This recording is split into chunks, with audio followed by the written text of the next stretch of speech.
This isn't the beginning, by the way. You're going to cut this out. I'll Okay. edit it out, yeah. All right, let me know when we start so I can not get introduced. And I can just start talking. Let's go through reviewing the whole movie. Okay. Well, we have to talk about the beer first. Ah, shit. Yeah. Oh, can we swear on this? Do you fucking Yeah. know how this works? Darn.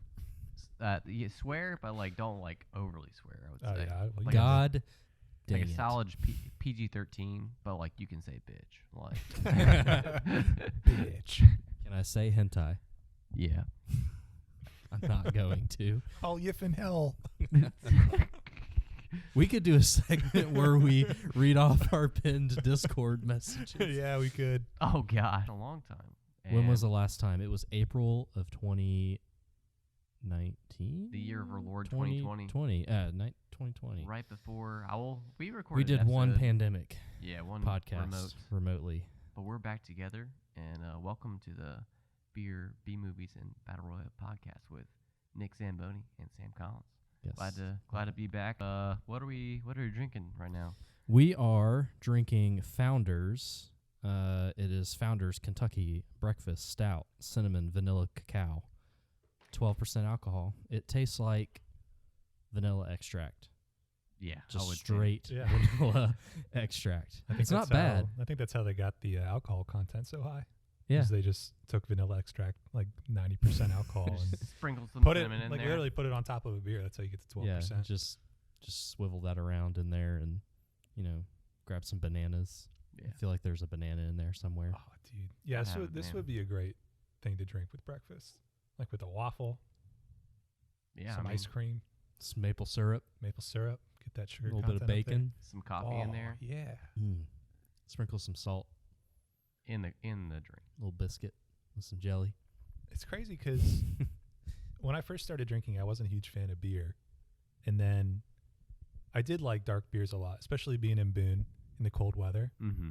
I was like, okay, stouts are great. And I think I got a little burned out on them and the porters and all the fancy stuff, all the oatmeal stouts, milk stouts. And then I was like, all right, went full 180, only drank pretty much light beer, Yingling, Corona, all that good stuff. And then I, expanded my palate and got on IPAs and whatnot, but I never got back to stouts. And now that we're officially in fall, October 1st, it's cold. Drinking one of these is like put me back in that same mood. It's really nice. Nice. Wow. That was very pretentious. Hey, you want to hear pretentious? I like all beers, man, except for sours Really? because You- they are gross. You bastard. Yeah, Yeah. Nick and I Bastard. love sours. We love that shit. Little- Actually, I'm not a huge. They're the new IPAs, is what they are. Okay. True. Yeah. I'm not a huge stout fan, but this is actually pretty good. It's like I don't like to eat my beer like Mm-hmm. a loaf of bread, and this isn't too like loafy. Mm-hmm. I feel like So I'm so good. for me with like dark beers, it's gotta have a lot of flavor, and this is like just like punching me in the face with how much like vanilla extract is inside of it, and I kind of like it. I Little mean, fisting action. oh yeah, definitely, but it's just I definitely think it's good, and like I've drunk half of it so far, so that's a good sign for being 20 minutes in. So We got to do a tab rating. How Oh, many yeah. tabs out of 5 would you give this, Sam? I think for being a porter, which I don't typically, a stout. Porters and stouts are basically the same thing. Josh told me one time the difference, but I forgot. But I would say this is a nice, for a stout, like a 3.8 out of 10. Wow, that was a Maybe lot lower out than I of was 10? thinking. No, it's 5. Yeah. What are you crazy? Oh, sorry, 3.8 out of 5. My bad. I'm starting to feel that 12%. Yikes, dude. So I don't really drink these a lot, but it's shit. But yeah, I don't really like these a whole lot, so it's kind of like that's what's the factor of not bumping it up higher. Yeah, my grade's on a curve, so it's going to be a 3 out of 5. Mm. This is surprisingly a lot better than I would anticipate. But obviously, I'm a little biased because stouts aren't really my thing. But I would drink it if somebody gave this to me and said, here's a stout. And I said, what's this? And they said, Kentucky something, something. I'd be like, yeah, I'm in. I'm good. Content. Yeah, but Founders is a great brewery, and they make really solid dark beers, and this is another solid one. I'll be the judge of that. All right. As our resident gastronomique sommelier, the Epicurean god himself, I would give this a 3 out of 5. All right, we're on the same page. Yeah. Fair enough. I like to be harsh, and it's good. It's good, but it's not like going to be my go-to. It's not beer. memorable. If I saw this in a store, I'd be like, oh, yeah, that was good. I'd No, get that I if I was in the wouldn't. mood for it. I mean, I would remember it because I Well, don't ever drink stouts. But that's the only reason I remember it. Well, hey, at least it stands out. Yeah. Hey, you're talking about it. Yeah, but we all are talking No, about it. no bad press is always good press. Lovely. Okay, so what movie did we watch, Sam? We watched Velocipaster. The Velocipaster, in oh. fact. Yeah, it's made by. I did not find it on Amazon the first time because I didn't do the little "the" in front of Velocipaster. Oh well, okay. That's not true. I found it real easily, but it is the Velocipaster. Yeah, it's made in 2018 by Hollow Tree Films. We have it on in the background right now. Yeah, it is interesting, but I had a really good time watching the movie, and I think my initial reaction, we can get into more of the plot, but it was a very, very fun movie.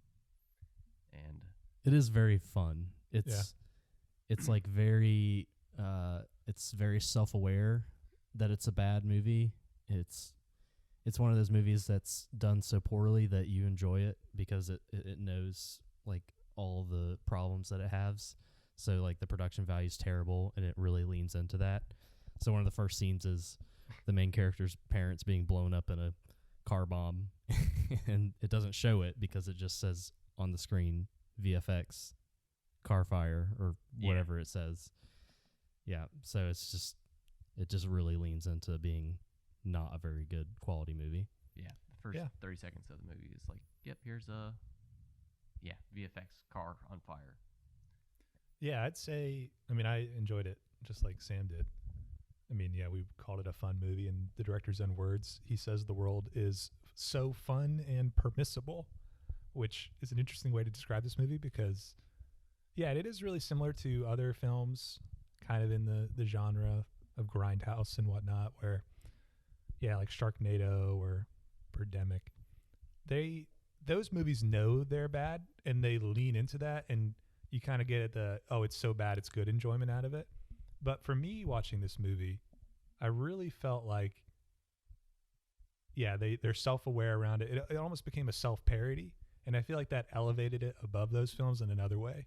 Like watching those other movies, I get bored because I'm like, okay, they're kind of just like self-exploiting the audience and, you know, their low production value. But this like definitely tried to, you know, parody a lot of those tropes that those films use. It's a smart movie. Yeah. It's not like For the most Bird, part. Birdemic was terrible and very enjoyable, but it also was not intelligent. Like everything in the movie was really hard to watch, but that's what made it great. This movie is not hard to watch. It's really fun. Yeah, that's a great statement.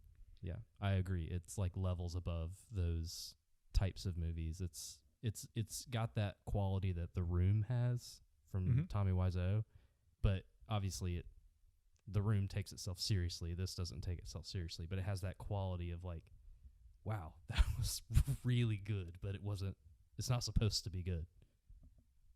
Yeah, I guess I know I watched it with Wes and a few other folks. Like, what was the context you watched it in, Nick? I mean, Did you watch it by yourself? just watched it by myself, and I had a good time. Like, there wasn't a point in the movie where I wasn't paying attention or like on my phone. It was just, you know, well, I mean, I was on my phone like making little footnotes of things that really I reacted to, but it was just, I just had a good time. It wasn't boring. I didn't get distracted. I tracked with the storyline, even though the storyline made no sense and was so disconnected. Yeah, it was like, and it's also an hour? Yeah. So we have it on the background just to kind of give ourselves some context a little bit for some of these scenes, but we're at the scene where the main character's and we're gonna go over the plot, I guess, in a second. But the main character's wearing an orange dress.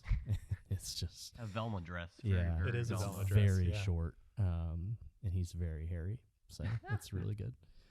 All right, does someone particularly want to go through the plot?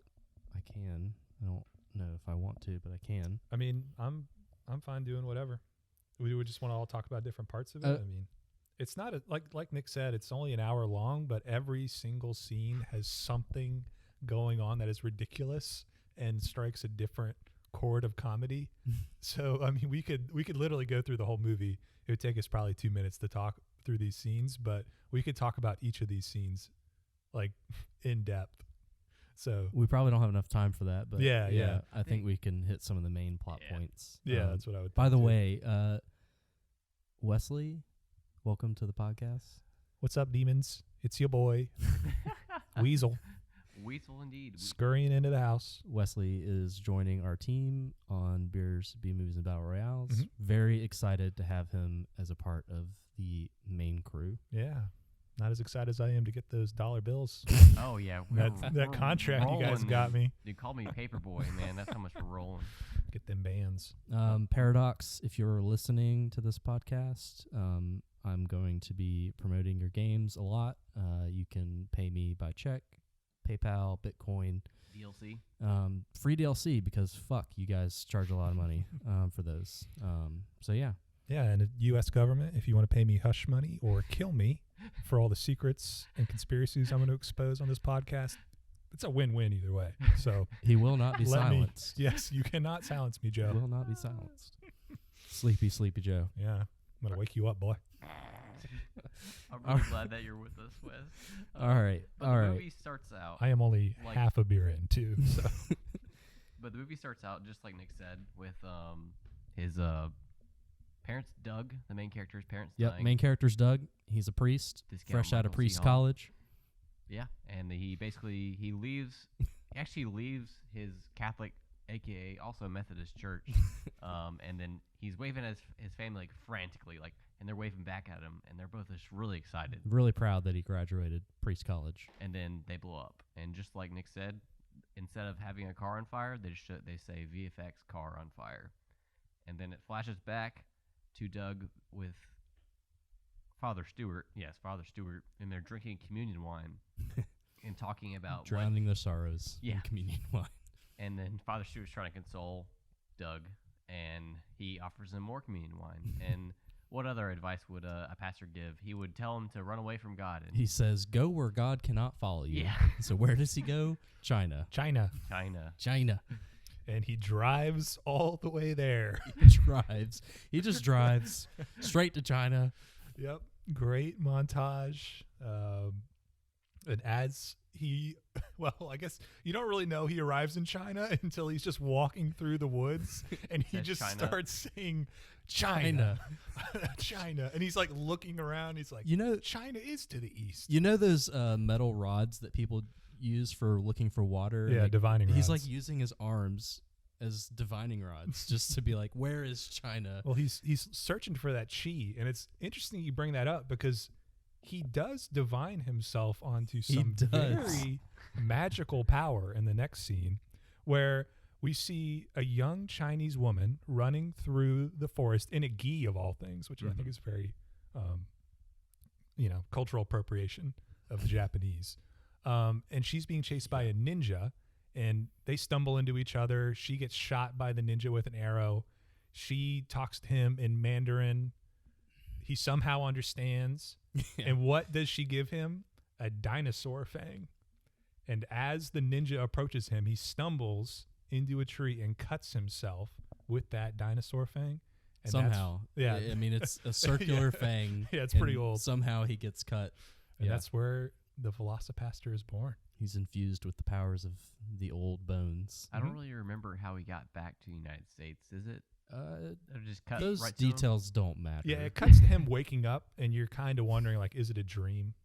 He thinks that it is a dream. Right. Yeah, and then he slowly finds out from Father Stewart, who's like kind of his butler figure. Yeah. Like his Alfred. He's is Alfred. Father Stewart. Yeah. And then we're introduced to a wonderful character named Carol, who is a lady of the night. Mm-hmm. And I guess they bump into each other Well, at some point.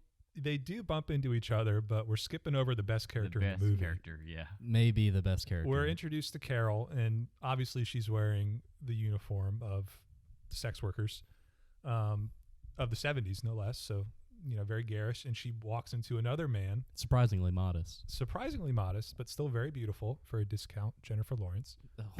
Oh, And that's a dig at Jennifer Lawrence, not our actress here. She's lovely. Jennifer, if She's you're great. listening, I don't know this man. Yeah, don't. But you should have stayed in middle school, Jennifer. She dropped out of middle school, and then she encouraged other kids to do it. That's the only reason Oh, I'm I not a did fan not of know her. Okay. Yeah, she's like, you don't need to go to school. I There's dropped a out of middle legitimate school, reason and I'm there. a great actress. She's like, don't go to school, Hey, kids. Jennifer, screw you. Yeah, Jennifer probably would have been great in this. Go movie. to school, kids. Yes, go to Yeah. school. Otherwise, you'll wind up like Carol and be under the employment of Nick's favorite character, Frankie Mermaid. Do you want to tell us Frankie about Mermaid. Frankie Mermaid, Nick? I think what really endeared me to Frankie Mermaid is Carol walks up to him and says, "Hey, Frankie," or "Hey, Frankie Mermaid," and he turns around and he says, "Oh, hey, Carol," and just slaps her across the face and says, "Don't ever question me again." And she never said anything. And she's just like, "Yeah, I'm sorry, my bad." And he's just like, "Yeah, that's what I thought." He is the truest pimp. He's He's swimming in bitches. he is swimming in bitches. He He is. says it himself in the movie, and I really endeared myself to Frankie Mermaid at that Mhm. point. He's It's just- like you cross Frank Reynolds from Always Sunny with the pimp from Taxi Driver. Yeah, Like, that is the character. yeah, great, great, wonderful character. So after Carol gets slapped by her manager, we flash back to, I guess we go forward with Carol working her shift, in the woods as you normally do. Are they in New York? No, Do but we ever know where this is a park in this? It's sex like scene. Central Park. Yeah, She's in Central Park, which is a pretty dangerous place. yeah. It's True. a Central Park-like place. I guess New York would make sense. New York in the 70s was a shit show. It looks like California where they are. It but was disgusting. But Carol is assaulted and was about to be murdered potentially by a random stranger, and then Doug, was Doug just outside like wandering around, or like yeah, what was he doing? I think he was kind of freaking out a little bit. He's having himself a little dirty dancing moment in the woods. Yeah, I think he was having an existential crisis. Yeah, he's just out there having a freak out session and sees a woman in distress. and then he Mhm. turns into a dino. Yeah, he gets Velociraptor. hungry. He has the hunger. He does have the hunger. He says it when he wakes up from his fever dream. I'm hungry. I'm very hungry. Which so does it ever actually mention in the movie that he's a velociraptor, or is he? I feel like they just say dinosaur. It does say he turns into a T-Rex. Yeah. There's no beating around the bush. It's a Yeah. T-Rex. Aren't velociraptors like mischaracterized? Like, weren't they like the size of chickens? Yeah, they were very small. So And then That seems really small. So, well, like chickens, big chicken, like KFC I've seen chicken. I've seen a big chicken. They're still pretty small. I wouldn't be afraid of a dinosaur the size of a big chicken. Dude, have you ever been chased by a rooster? Yeah. Give that thing like crazy sharp talons and I like have a mouthful feet. of chihuahua teeth, Okay. Yeah, I guess. and then like 20 of them, and they're all nipping but at your but ankles. it's and much you're a- less you're a terrifying than caveman. the Jurassic Park Velociraptor. but Even the size of a dog, that's pretty scary. I don't know, dude. I'm scared A of chicken dogs. size. Fair. Anything that can bite me, get away from me, dude. I could bite you right now. I know. That's why I'm kind of worried that you're looking at Yeah. me like that. honestly, I'm yeah. I got the hunger. I'm glad you brought up that chickens, like, because they are supposed to be. They're traditionally smaller. Right. And they're still terrifying. There is Like, a like a velociraptor. Deinonychus? Yeah, exactly. I think Jurassic Park is responsible for that. yeah. That's Still a scary animal. Just you can, But have a Deinonychus pastor or whatever. yeah, doesn't sound great. No. And basically, so Doug saves the woman from He her eviscerates her yeah, assaulter. He kills her. He rips the guy's head off. Yeah. And then you see a mannequin head roll on the ground. It's pretty good. No, It is pretty good. This movie's almost over, by the way. It feels a lot longer when you watch it just because so much stuff is happening, but seeing it in the background, Yeah, It's we're already more than halfway through the movie, just us talking about this. I know we're only talking through probably a quarter so far.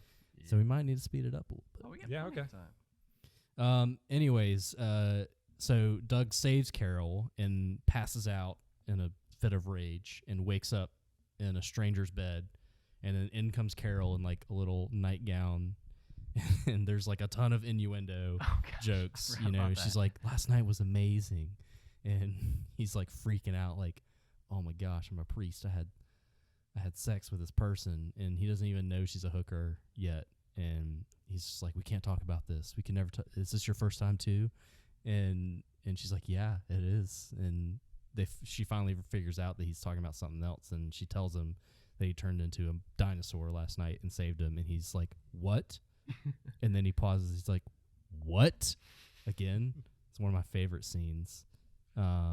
What else happens? Carol I think she tries to convince him to use these newfound powers for good. Kind of Carol's like a Batman. "Hey, you saved me from this guy. You should use this for future times where you should fight crime and fight other bad guys." And basically, Doug's like, I think he just says no. He says, "I'm late for confession." "Oh, that's it." Yeah. After he finds out that she's a hooker.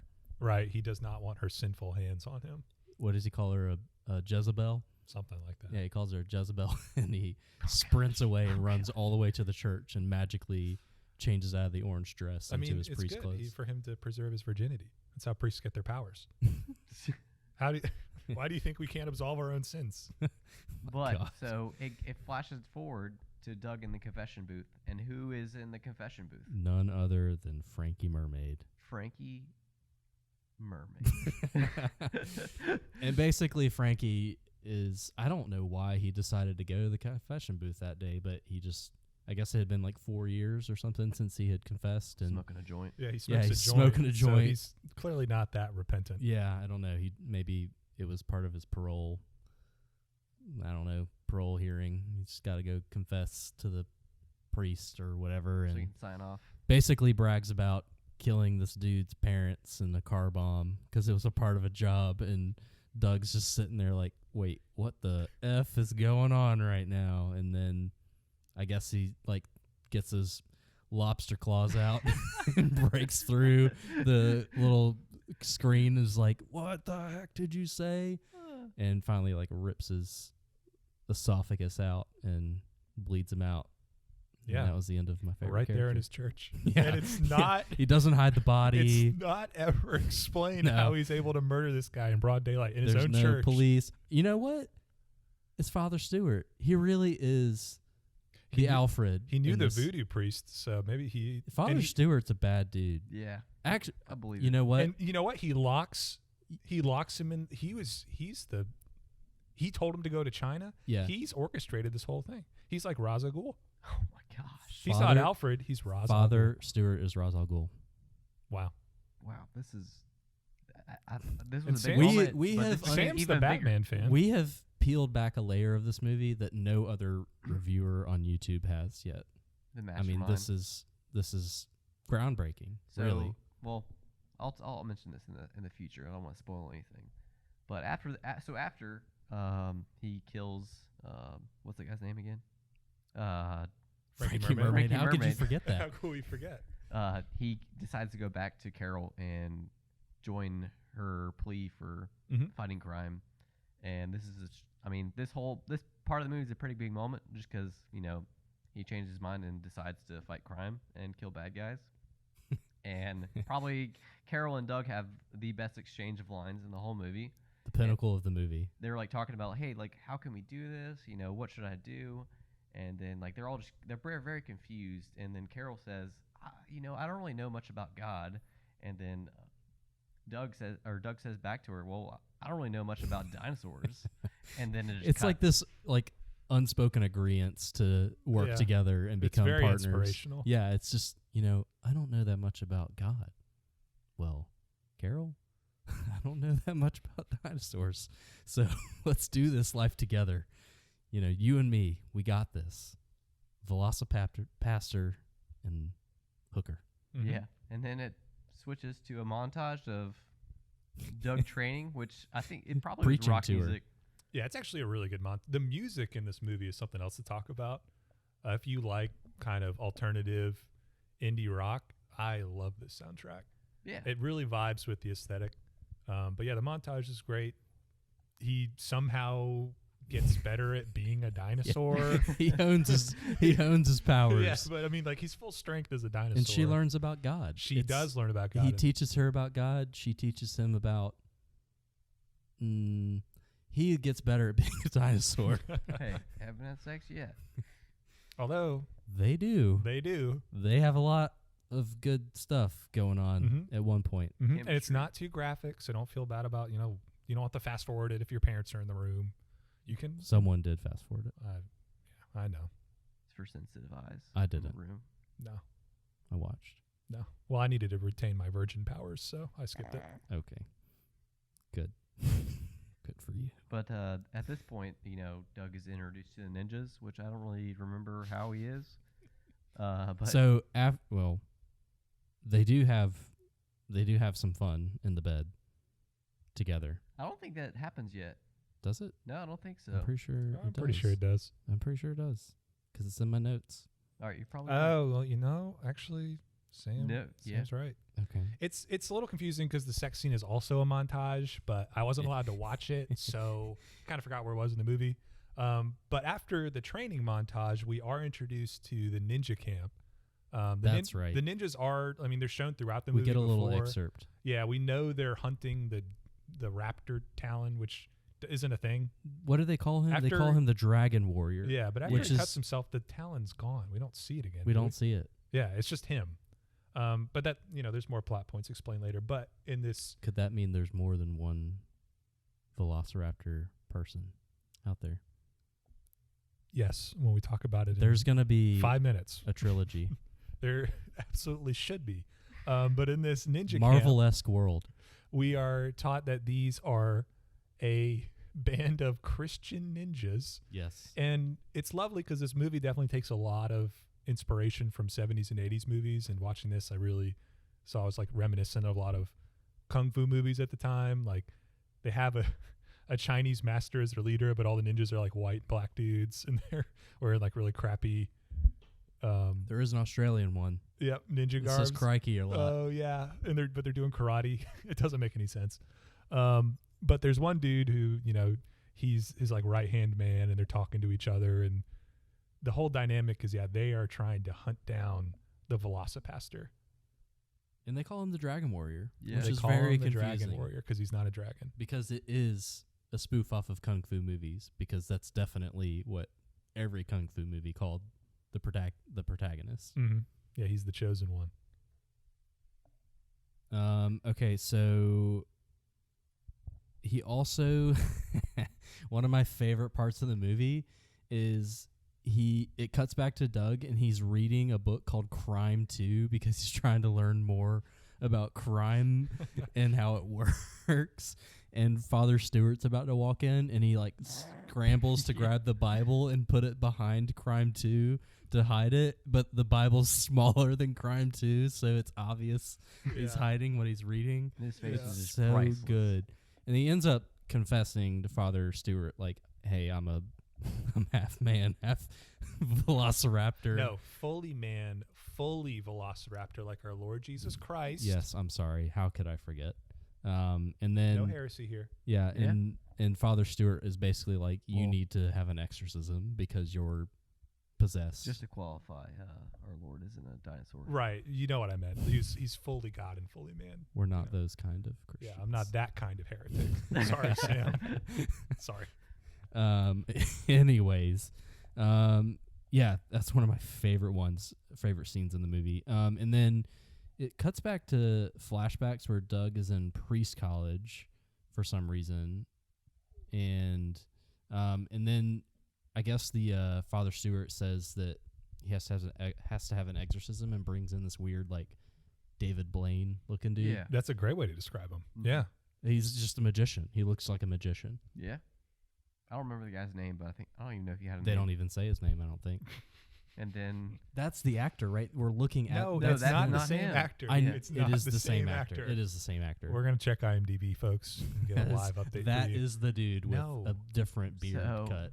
So Doug and Father Stewart show up to this exorcist, and they're around a table, and they start saying or the exorcist says some words, and then for some reason, they have a flashback with Father Stewart where Father Stewart was in Vietnam, and he's catching up with some old buds. He's some got really- hair.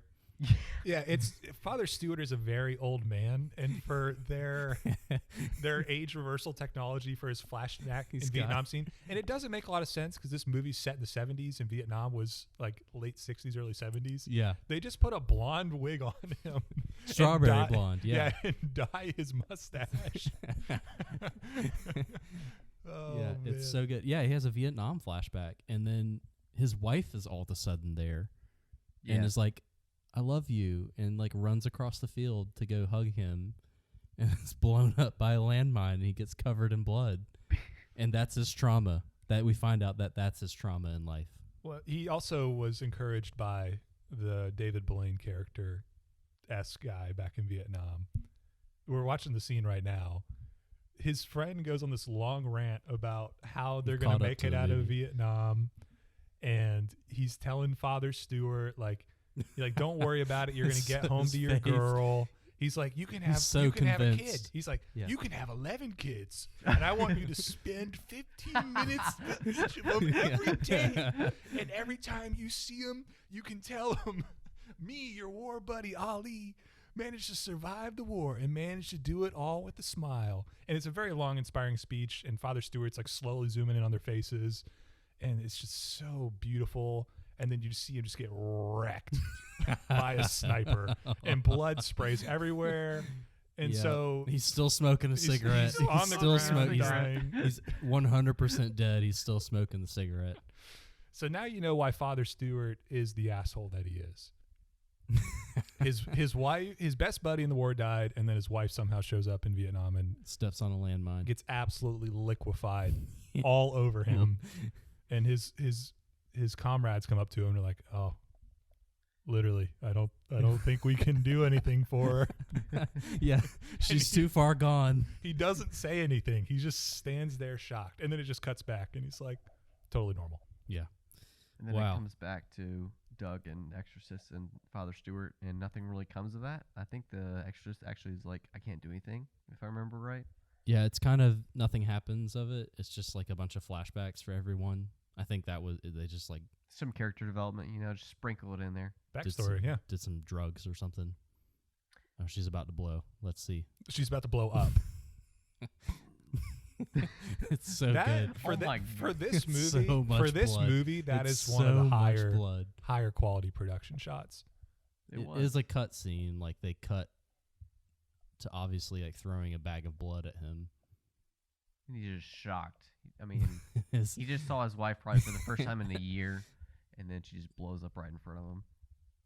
And basically, after this really dramatic cutscene of some very important character development for a character who's probably going to be gone in 10 minutes. Oh, well, so what happens is Doug from the flashbacks kind of goes crazy and attacks Father Right. Stewart. He turns into like lobster claw boy and Yeah. attacks Father Stewart. He has the ability to not fully transform, which is great foreshadowing for later in the movie. But he does attack Father Stewart, and in that scene, we are led to believe that he has killed Father Stewart, which is devastating after just learning his tragic backstory. So, Like, this movie really plays with your emotions. so he attacks Father Stewart and gets seriously injured somehow. I don't remember how. We're about to see it. I think And then- it shows him ripping something out of him, And which then- we've seen him decapitate people, so it's pretty hard to believe. Well, Doug He didn't gets die. hurt also. And then he goes home to Carol, and that's when they bang. And They do Doug bang. and Doug's like, I think I need to go to the hospital. And Carol's like, no, let's have sex. I don't care. And he's like, I'm bleeding. And she's like, well, I want to have sex. So here we go. And he's Nature's like, romantic, man. and then they do. Montage.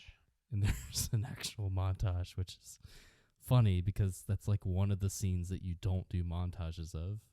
That was a thing in the 80s. Top Gun had a great montage sex scene. Well, so did Far Cry Blood I need Dragon. to go back and watch Top Gun. I can't wait to watch Top Gun 2. Oh yeah, that movie's gonna be amazing. All right, so what happens next? So after they have passionate sex, they wake up in the morning, and what comes out of the window?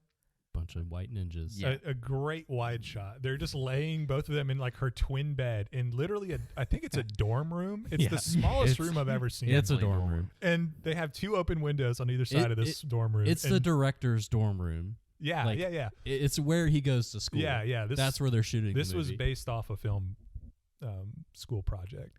But yeah, it was so funny. That scene was great to me because they literally have 3 ninjas like somersault roll through the windows and all land in the room, and they all pop up and do their poses, and then Doug and Carol pop out of bed and do the same poses, and then we have a well choreographed fight scene, very well choreographed, of our protagonists in their jammies post coitus beating up.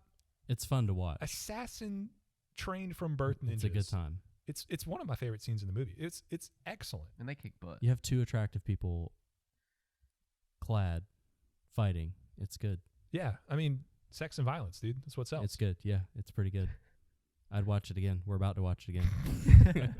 But yeah, so they fight the ninjas off. As one of the ninjas lays dying, he gives Doug a message about he's like, "Why are you after me? Like, stop." He tells him where the ninja base is. Well, we don't see it in that scene because it's one of my favorite lines in the movie.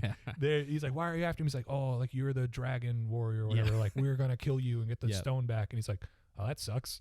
And I lost that the day I found it.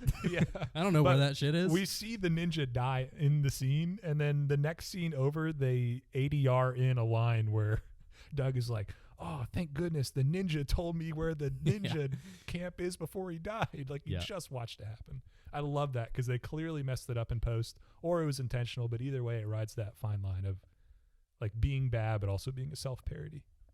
And then that's when we finally find out their plan, because it cuts back to the kind of ninja camp, and they're like, they do that typical villain thing where they they do some exposition where they like go, "Oh, this is my wild plan that I have." And we find out Father Stewart's not dead. He's alive. Really is the Raj Al Ghul. He wears glasses. He has an eye patch. And he has an eye patch. He has a which freaking he eye wears patch over his glasses. Dude, it makes so sense. good. This scene's so good too. God, we'll talk about this movie all night long. Just watch it for yourselves. But Watch it. You have to watch it. yeah, the exposition here is great. We find out the ninjas are a Christian sect, and the leader is running a drug ring, but not for profit. And he's not making assassins just to, kill people. He is running the drug ring so people will get addicted to drugs, and then when they have lost all hope, he will pull the supply and they will be forced to turn to the church and convert to Christianity. And they have this wonderful conversation about what if, and they're like, "Well, what if they go to like rehab or something?" And he's like, "They won't do that." That's not gonna happen. The plan is they're perfect. like talking about all the different like possibilities and problems with their plan, and they're like, no.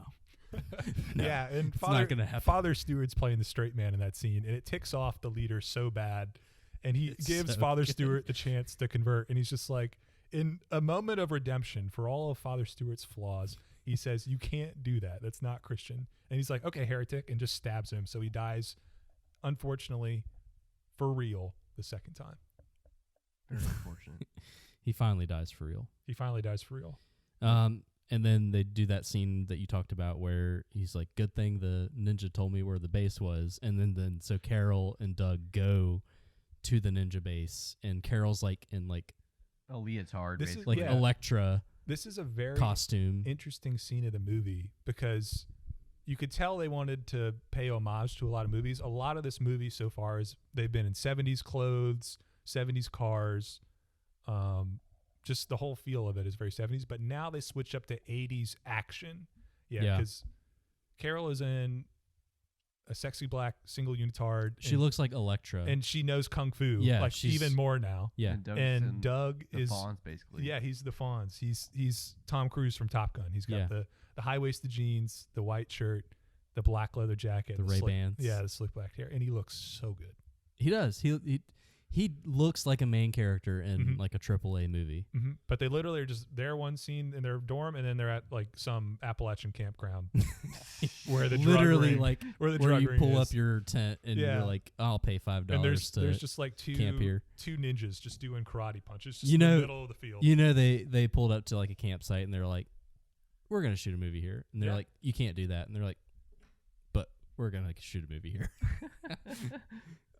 Yeah, and so like Carol's like a really good fighter all of a sudden, Amazing. and Doug is just like ripping heads off, like massacring people left and right. Turns into like this hunchback Mm-hmm. dinosaur, which is not a velociraptor. It's a T-Rex. Yeah, T-Rex. He There's goes- no Full no mistaking it. It's a T-Rex. Mighty Morphin Power Rangers, Animal Force, just Looks turns like up. a T-Rex with scoliosis.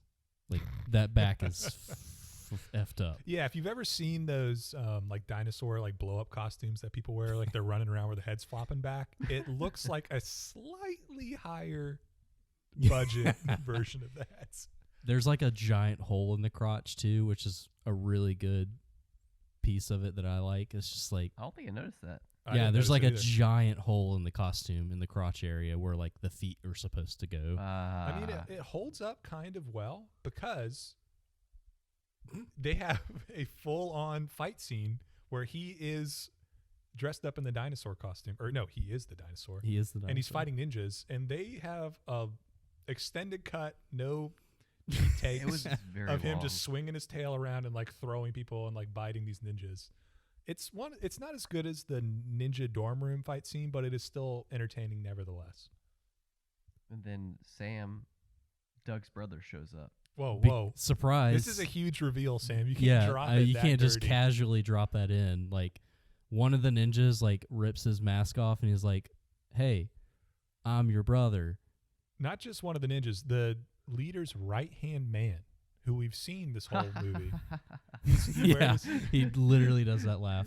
he And does. We have this montage, like flashback of like all of Doug's memories of his parents That we've already seen before. Yeah, that we've already seen seen when he goes through his exorcism. Jeez, He I'm about to have a flashes back seizure watching Yeah. this. to that. Oh God, this is so good. Yeah, during the sex scene, I have to mention this because I forgot this part.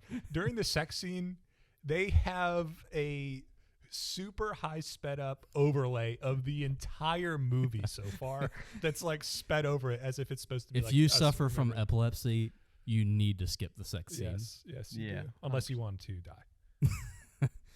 And then we have a flashback of all of Doug's memories of his parents, and then it like hangs on to the memories a little bit longer, and it zooms out a little bit, and you see Sam in the background, like as a bystander to all of like the best memories being In a completely very ignored. creepy way. Yeah. Yeah. Like there's like a scene at the dinner table and he's like in the kitchen like watching on very creepily, and then there's one in the car when they're dropping Doug off for priest college, and Sam like comes out of the trunk area and is like just there like, yeah, I exist, like that's some great, like we're gonna just change history right here. So yeah, he has a brother and his brother's the bad guy. Surprise. That comes out of nowhere, and then they fight, and basically he kills his brother. Does he rip his brother's head off? No, so No. he pins him to the He ground. rips a lot of heads off. And then he's talking to him, and then we find out that actually that Sam hired Frankie Mermaid to kill his parents. And then that's when he goes full rage mode, and then I'm pretty sure he does cut his head off. Because I remember there was another... He does a lot of that in the movie. Yeah. It's great because Sam has a special sword that is like made for killing dragons, and he's got a lot of beef with Doug since, you know, he was basically discarded by his family, and obviously why he killed his parents to trigger Doug into coming. But he has this sword, and when Doug and Sam fight, the sword, like, it's like a magic sword. It like falls down on the ground, and Doug picks it up, and he's like, oh, like Sam says, oh, that won't work. Like, it's a magic sword. Like, only I can use it. I've trained my whole life. It's like a family. It's like a family heirloom, like artifact thing. And he's like, well, you forget, Sam, that I'm your brother. Yeah. And then he Like can you- just use the sword. Like, you know how you just surprised me with the fact Yeah. that you're my brother? Well, I'm your brother Yeah, like as we well. didn't just explain. We didn't just have a montage explaining that they're brothers. He's like, you forget, I'm your brother. It's excellent. It really is. The timing, and I put this in my notes. There's Father Stewart with the eye patch. The timing of, like, the comedic timing of everything in this movie, even when it comes to like the camera work, where there's blurry zooms and it, like, So many. pans away way too long, and it's like shaky, or like the timing of how they communicate all their lines. It's so purposeful and so good. Yeah. It's so poorly done on purpose. I love it. I love think every piece of it. That's the thing that stuck out to me the most, as far as just bad. I mean, but like the cinematography is like everything is always a zoom shot. Like they're Mhm. always zooming in on something, and they're like it. And that's very like 80s kung fu. Oh yeah, definitely. And like you expect there to be this. I mean, there is a lot of big moments that they want to highlight and they want to bring to light, and then it's just like another comedic moment, basically. Just like Nick was saying, that like is just very, very aware that they're just in it for the goofiness and in it for the self parody, as Wes said. Yeah. So Doug kills his brother Sam, and then out comes the ringleader, who's like this Chinese kung fu bald master with like the long mustache, kind of like stereotypical. Right before that happens, though, a very tall ninja, who I think is the Australian ninja you were mentioning before, he steps out of the tent because Carol's been kicking ass. Oh my God! How could I forget that? Yeah, this ninja walks out of the tent, and for some reason, everyone just stops fighting, and you have this like 5-second shot of him just slowly walking up to her with a sword in his hand, and she's been kicking ass like in all these scenes so far. And Like she untouchable. she just stands there, and he raises his sword up, holds it for a couple seconds, and then just slices her right across the chest. And you it's can like see a it. surface wound. You can see it though. Yeah, That's a serious slash, dude. It's pretty serious. Like I saw that and I was But like, she's dead, dude. It's not that deep though. Like, I don't know, dude. I It feel like looked if I remember it being got pretty cut like deep. that, I'd be like, I'm a goner, dude. all right. If I'm on a campground right now, I think She I was could've coughing up survived blood, that. and like it was actually I my think boyfriend's good. a dinosaur. Like I'm dead. They give you every indication that she's deceased. The movie likes to play with your emotions. It's Yes. very Christopher Yeah. Nolan-esque. You don't know when the twists are going to come. Very cerebral. Very smart. Right after that, then yes, the ringleader does come out. A Chinese man who somehow leads a pack of ninjas that do karate. and then Doug kicks her butt. Well, the leader shoots him with an arrow that turns him back into a human, except for his lobster claw hands. Right. And then Doug rips his head off, and you get the whole mannequin scene where it's like a mannequin head, and he like tosses it around like a soccer ball, and then And he also screams for probably a minute straight. A blood-curdling scream while he's holding the mannequin head, and blood is shooting out of the prop all over him. It is a fantastically visceral shot. And then there's a Gandhi quote on the Yeah. screen. Which, did we get that? I do. It is only through the elimination of violence will we finally be able to achieve world peace. Therein is the message of the movie, folks. After all that violence, Yes. only the You elimination of thought it. they were glorifying it, but no. It was actually a scathing critique. So the movie's over. The movie's not over. Is it over, Sam? No, it's not over. The movie's not over. What It happens fooled me. next? Did it fool you? It did fool me because I thought Carol was dead, and then what do we find out? She's alive. She's alive. And actually, she's doing fine. She's She's totally fine. in a dentist chair. Yeah, and they are in. She's in an urgent care. Yeah, They're- like I don't know how they And got then permission like to do not that. a hospital, not a hospital, just like a doctor's office. And the doctor's smoking, which I mean, He's I guess smoking. I guess it makes sense because it's the 70s, Mhm. which I didn't think about that. It's but- good for you. Oh yeah. Good Back for then it was. It's Keeps not your- anymore. Keeps your baby skinny. Speaking of keeping your baby skinny, what's up with Carol? She's alive. Is she not pregnant? I didn't. I That's don't- not in my I notes. don't think so. Yeah. That's not my notes. Oh, I totally remember that. I think that would have been a great. That's the second movie. Oh. Gotta have All right, Pastor Jr. Hire me as So- a writer. Hire me as a writer. I can make it 10 times better. Yeah. So Carol's fine. Like no scratch. She's complete. He walks up to her and she's like, "Yeah, I'm good." And then the movie's over. It cuts to Doug and Carol leaning up against a Chevelle.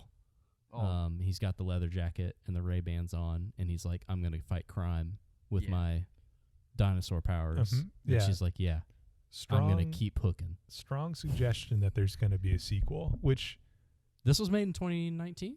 Right? 2018, maybe even 2017. I think it might have released in 2017. So there's still hope. There's still hope for a sequel. The director does say he wants to make a sequel. So that's Velocipaster. I mean, we still have more to say about it, but that's the plot. I know it took us a while to get through that, but there's a lot of moving pieces to this movie. And there's a lot more we didn't mention. So Yes. I know we went through a lot, but I highly recommend you watch this movie. I think at yourself. the pace that we went through this synopsis, it's a really good idea to watch the movie and then maybe watch it again with this like in the background. Like this will kind of make your experience fun. Yeah, it's a great idea. Yeah. And there's just so much to this movie. I mean, it's like an hour-long movie, but there's just it's like there's always something that's just like intentionally like funny or intentionally too serious, or like it's like the perfect B movie. I would feel like he's got like a $50,000 budget, and I don't know what they use that budget for, but it's amazing. The car bomb VFX. Yeah, I agree with Sam. I mean, I said it before. It has a lot of homages and inspiration from 70s and 80s movies, the kung fu movies, the crime movies, action movies. But at the same time, it's definitely in its own genre and it's got its own feel to it. It definitely reminded me a lot of Kung Fury, if you've seen that movie. Another movie that is intentionally bad on purpose, but is not trying to go for this. It's so bad it's good. It just wanted to be like an over-the-top, surreal parody and love letter to all the movies and genre that it is representing. So I thoroughly enjoyed it. I would love a sequel. I could watch this movie over and over again. Yeah, it's a good time. Yeah. Highly recommend watching it with friends. Oh, definitely. Definitely watch it with friends. All right. Wesley, you have some trivia questions for us. I do. So there is a little bit of trivia about this movie because, it was made on a tight budget and in a quick time frame, and it is a B movie. So there's some interesting things that they went through. So we're gonna play trivia with Wesley. Cue the theme music, Sam. Adam, make us a song. All right, let me go put on my tux real quick. Can you be Vanna White? That's tough. Yeah, there we go. Okay, thank you. Okay, so first trivia question. Where did the film director get the inspiration for the movie? Was it A, from the success of his film school project that went viral, B, from a fever dream from eating a bad bowl of chili, or C, from his dinosaur-obsessed brother after church? I think I'm going to go with I'm going to go A. with C. All right, so Nick said C and Sam said A. The correct answer is A. Let's go. Wow. The director made this as a film school project trailer, and it went viral, so he's like, all right, I'm going to make it into a movie. So Velocipaster was a viral sensation first. Right, but that was like 5 or 6 years before this movie came That's out. awesome. So he was like, I'm going to go back and make that reality. That's incredible. Mm-hmm. Yeah, it's interesting that you brought up, like, they filmed it as film school, because I didn't realize that. Yeah. I thought it was just like, Well, it just is passion so project of obvious his. that it's like, oh, I learned all this cool stuff in film school. Let's do it. yeah, you can definitely tell they filmed at a lot of the cheapest locations they could. Like, they didn't skimp out at all, but there's some scenes where it's just like, yeah, they're reusing scenery, or the location doesn't really make sense. Like, they have 2 different churches. Like, they started a nice Catholic church, and I think they run out of that location because they use a Methodist church later on. Yeah. It's like, The Catholics are like, ugh, yeah.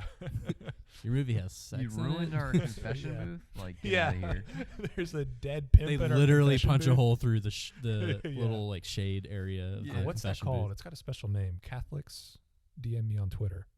It's got a special name, Are you on Twitter? like a shroud. Shroud. That's what it is. Yeah. It's a shroud. Or the All right. veil. Next trivia question. All right. How did they achieve the vintage look in this film? A, they baked the film in the oven. B, they used the director's grandpa's camera from the 70s. Or C, they ran it through a free After Effects filter. I'm going to go C. I'm going to go B. They had some old dude's camera that he was like, hey, Grandpa, can I use your old camera that you used to make It's pretty Birdemic? high quality. Yeah, those are great guesses. It's actually A. What? They took the film reel and baked it at 400 degrees for 10 minutes. That is absolutely They incredible. took their film reel, the finished movie film reel, and put it in You the are oven. effing kidding me. No. How big of a ballsy risk is that? I mean, maybe they had copies, but it's interesting because this movie definitely has a feel to it. You look at it, and it's got that 70s old school yeah, feel. it looks like I'm watching Rambo. It's got the color grading that you would expect. I just thought, that's It's film. like- They used it's an like- old camera. It's like watching Predator. Mm-hmm. Yeah, and I mean, I'm sure they can achieve that in various That's ways incredible. now, but I think he really was going for like the old school Kino. I'm Yeah, wondering that's great. how much that actually helped. Like, I'm curious, like, how much the camera did and how much the baking of the. Well, I don't know what camera they use. I mean, it's definitely a film grain movie. You can tell. I mean, the zoom on this, like, just watching this one scene right now, like, it's like pretty. Yeah, I'm sure they had a nice camera too. But in similar vein, he also took the undeveloped film before he put it in the oven and took it into his bathroom. Yeah. Because that was the only room in his house that didn't have windows, so the light wouldn't spoil it. And he rubbed it on his rough tile floor to achieve the scratches that you might see. Oh, on okay. the Old film theater. Mhm, yeah, like Gotcha. those pops and things. There was a few the scenes where I static- remember that.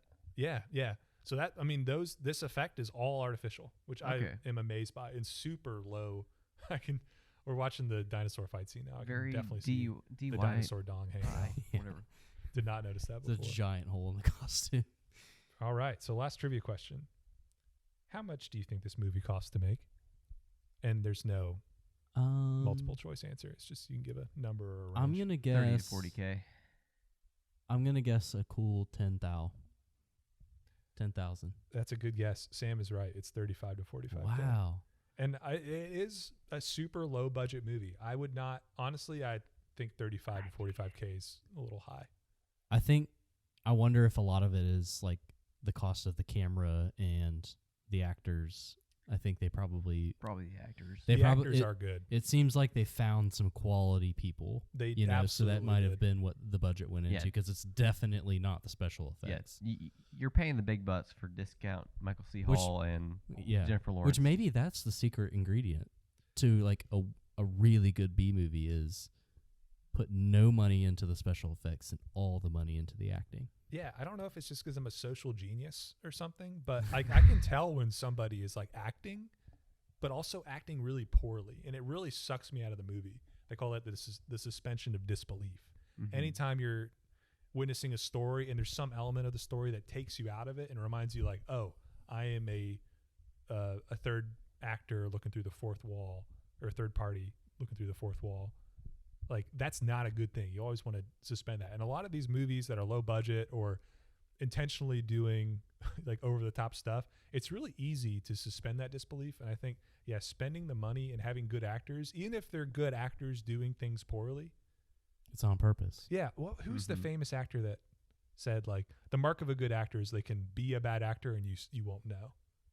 I don't know. Don't know. That's. It's someone real famous, Someone like look that up and Harrison Ford or Chevy Chase, Yes. or I mean, yeah, Chevy actors Chase do was what they really want to good. do, so they're they very do. intentional. Like, there's bad actors out there who can't act good, and you can know. But Yeah. if there's a good it's the guy that was in with Martin Lawrence. Oh, whatever. But he basically, because he was a very famous actor who's in this movie with him, and he plays such a bad character in that movie on purpose. And people are like, wow, he's such a good actor. Like, how can he perform so poorly? And he said, well, it's because I know how bad to be without breaking that suspension of disbelief. Eddie Murphy. Mhm. No, it's some old white. It's some old white dude. Cool. That's awesome. Mhm. I loved that. Do we rate the movies? I can't remember. How many tabs? We used to do like a rating out of 10. Gotcha. I I can go first. I would give this like a 9 out of 10. Like this is. Maybe I give it like. Maybe I'd give it knock a half a point off because. Maybe I knock a half a point off because it's like only an hour. Yeah. You know, and so like it's a little work of rush. art, but it's also like you only did an hour. So like if you try to do a full length movie, I wonder how well this still sells, you know. We're still watching the movie. It's so good. And then so yeah, I'm just gonna stick with my first grade. I'm gonna give it a 9 out of 10.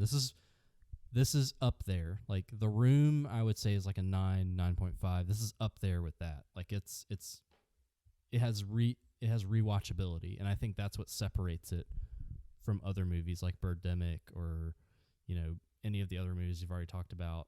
Is I would probably not go out of my way to watch those again, but I would definitely go out of my way to watch this one again. Yeah, I think for me, I would. Like you said, like what pushes me over is like, will I watch it again? And I would. I mean, we're watching it right now, but I want to watch it again with another group of people that haven't seen it before. And I think for me, I give it a 10 out of 10. Wow. Yeah. So it's a perfect movie. I think it's a perfect B movie. Like it's just like they know exactly what they want to do and they do it. They're gonna be stupid. They're gonna be fun. They're gonna be comedic. They're gonna be too serious. Like they really kind of do all the things that kind of B movies want to do, and they do it in a way that's like, hey, we know we're doing it, and we're gonna do a really good job at it. And yeah, I mean, I definitely think the acting is actually really solid, and that is like a big thing for the movie. But yeah, the cinematography is like nothing's too terrible. Like they have kind of one scene where they're in a car like doing the credits for too long. But I'm ready for the next one. I'm ready to be disappointed by the next one. Yeah, I don't know that you can get better. I think the next one's probably going to be a disappointment. Yep. I hope I'm wrong. I hope so too. Yeah. Wesley? I like you guys' takes. Yeah, I'm new to rating the B movies, so I like. Yeah, do I rate it on the B movie scale or just on like my personal scale? I mean, I'm a harsh critic, you know.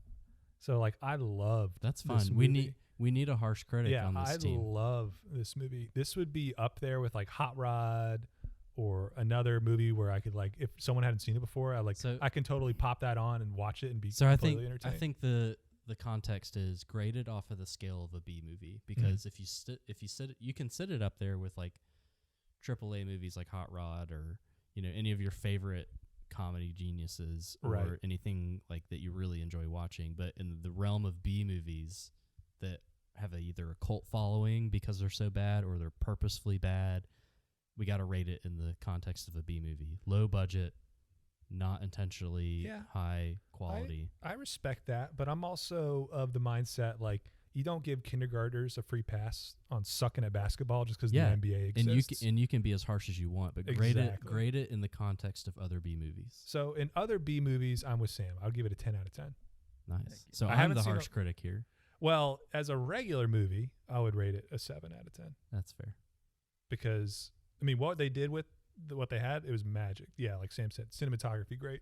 I like the movie, or I like the music. I go 9 because I'm hopeful that there will be one out there that is a 10.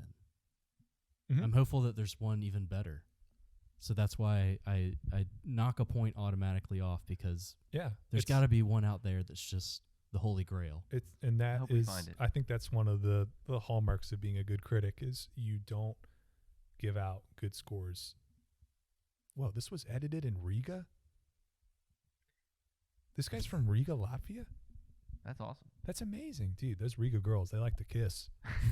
Yikes. You know. It's the weepies. But guys, if you have any B movies that you'd love for us to watch and review, please follow us on our social media, Beer, B Movies, and Battle Royales. And we United Methodist Church of Strasburg, Pennsylvania. Oh, I knew it was Pennsylvania. That's hilarious. I knew it was That's Pennsylvania. So good. You the got movie's your boy, over, by the way. We're watching your the resident solar designer for Pennsylvania right here. Sorry, Sam. Keep going. Yeah, but just tweet at us, and we would love to hear your feedback on the movie or even movies that we can watch in the future. Yeah, we're back.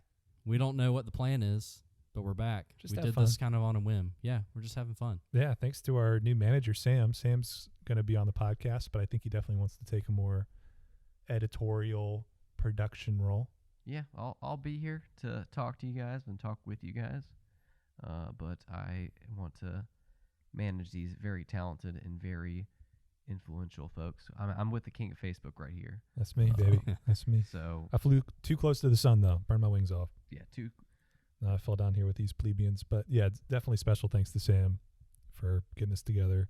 And Got thanks some to new Nick. equipment. Yeah. That's nice. He used that STEMI money. STEMI money, dude. Thank you, I feel like a Joe, real professional. Thank and you, Joe. Trump. Thank you, Sleepy Joe and Crazy Trumpet. All right, so on to the next. We're going to wrap up soon, but we're going to talk about some things that we want to talk about because it's our podcast. We do it the F we want. So I want to talk about some news that is relevant to me.